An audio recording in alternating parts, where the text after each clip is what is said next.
This story was sent to me by Julius Garcia, and it's coming out of Brooklyn, New York, which they have deemed the epicenter of this virus. But in this picture, you see a teacher by the name of Raina Zoe Munjan, and I hope I'm pronouncing her last name correctly. She's 30 years old, and she was denied being able to receive the Wuhan virus test 3 times. And because of that, she is now on life support. One thing I actually did hear from somebody who did an Instagram story, who I follow on Instagram, they said that they were feeling kind of, symptoms and whatnot that was like the Wuhan. It turns out they actually did have it. And I don't know what their age is. I want to say that they are in their 30s though.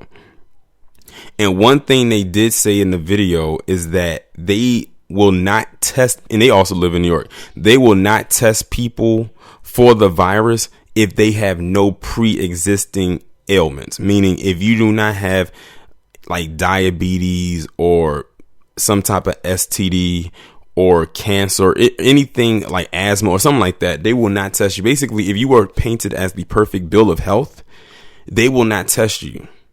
So I wonder if that's her situation. So what I'm going to do is read this article, and if they say that, then that's why they didn't test her. And either way, I think that's messed up. Like, that's messed up that they will not test these people who have the virus, or the Wuhan as I like to call it, and if they have no pre-existing ailments.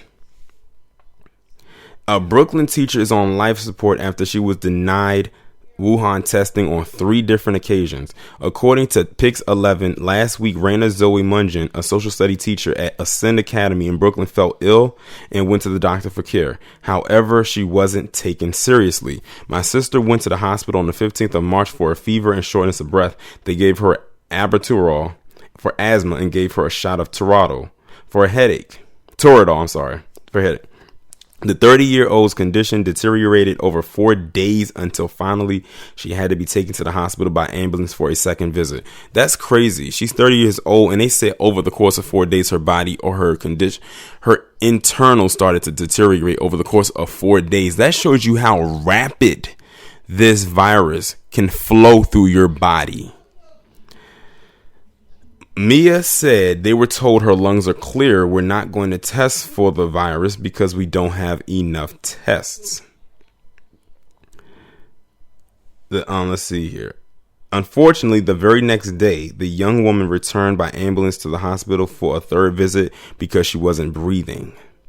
Mia is a nurse and carried guilt that she may have been exposed to the Wuhan. She believed she transmitted it to her sibling after interviewing nurses who worked in hospitals fighting the pandemic. On March 11, the same day that the World Health Organization declared the Wuhan a global pandemic, Mia accidentally coughed on her sister during a conversation. She sat next to me, Mia recalled to NBC News New York. She says, "How are you doing?" And I was coughing, and she then said to me, "You coughed on me," and I'm just playing words in my head like an echo. By the weekend, the school teacher began complaining of shortness of breath and developed a fever. On March 20th, she was intubated and on a ventilator. Her family is hoping she gets approved by the remdesivir clinical trial that limits viral activity. At this point, I feel so helpless being a nurse, and I can't help my family, Mia told the Daily News on Wednesday.